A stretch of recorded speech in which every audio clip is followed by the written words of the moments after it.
This project is Bluetooth based DC motor speed and direction. Here hardware connections are Arduino and its daughter board along with the power supply 16x2 LCD.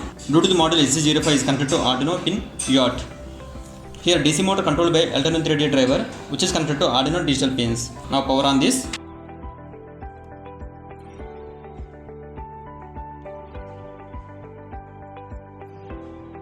We have to pair Bluetooth initially.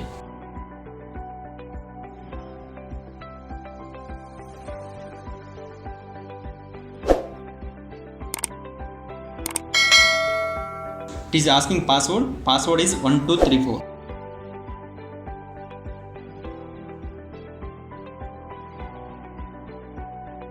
Now open the app. Here we have customized Bluetooth app. Connect Bluetooth.